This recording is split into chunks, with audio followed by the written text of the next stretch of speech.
इस औरत ने क्लेम किया है कि ये 3000 साल पहले एंशिएंट इजिप्ट के दौर में पैदा हो चुकी है। उस दौर में ये एक प्रीस्टेस थी और अब ये री इनकारनेट हुई है। री इनकारनेशन मतलब एक पुरानी रूह होती है जो दोबारा से पैदा होती है। इसने इजिप्ट में ऐसी ऐसी डिस्कवरीज की हैं जिसके बारे में पहले किसी को पता भी नहीं था। वैसे पर्सनली मैं इस तरह के री इनकारनेशन केसेस को मानता नहीं हूँ, लेकिन इस औरत के केस में इसकी पूरी लाइफ में जो जो शॉकिंग इवेंट्स हुए हैं उसको देख के तो लगता है कि शायद वाकई ये एंशिएंट इजिप्ट के दौर से ही है। लेकिन आर्कियोलॉजिस्ट और हिस्टोरियन ने इस केस को देखा था और उन्होंने दसियों साल लगा दिए थे ये प्रूफ करने के लिए कि ये औरत झूठ बोल रही है, लेकिन वो इसको गलत साबित कर ही नहीं सके थे। इसके पास ऐसी इंफॉर्मेशन थी जो इसके पास नहीं होनी चाहिए थी, जो आप लोगों को ये सोचने पे मजबूर कर देगी कि शायद वाकई ये औरत री इनकारनेट हुई हो। बेशक आप लोग री इनकारनेशन में बिलीव ना करते हो और शायद आपको ये भी लगे कि ये एक फर्जी कहानी है। एक बार स्टोरी सुन लो फिर ये सोचना कि इसके पास ये इन्फॉर्मेशन आई कैसे, जिसकी वजह से इजिप्ट में इतनी सारी डिस्कवरीज हुई हैं जिसके बारे में कोई सोच भी नहीं सकता था।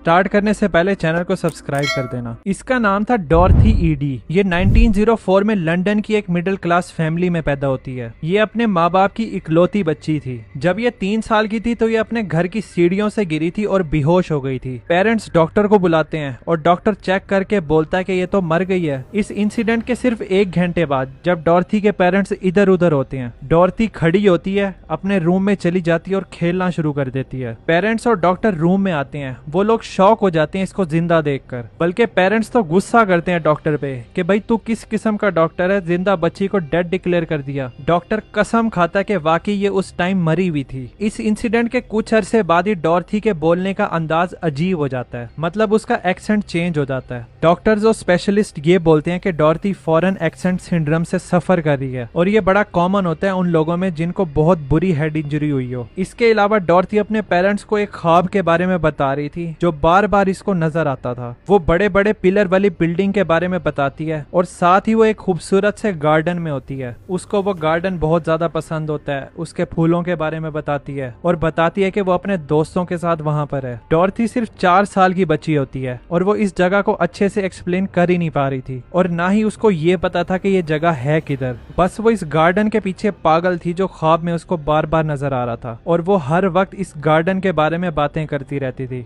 डॉर्थी के पेरेंट्स ये नोट करते हैं कि डॉर्थी हर वक्त रोती रहती है कि उसको अपने ख्वाब वाली जगह पर जाना है। अब तो डॉर्थी उसे अपना घर कहने लग गई थी। डॉर्थी की माँ उसको बोलती है कि डॉर्थी तुम घर ही हो। डॉर्थी बोलती है कि नहीं, ये मेरा घर नहीं है, मेरा घर तो उस गार्डन में है, बिल्डिंग के पास। अब होता ही है कि डॉर्थी को डिस्ट्रैक्ट करने के लिए उसके पेरेंट्स उसको ब्रिटिश म्यूजियम ले जाते हैं जिधर बड़े बड़े एंशिएंट इजिप्ट के एग्जीबिशन सेट लगे हुए थे। जब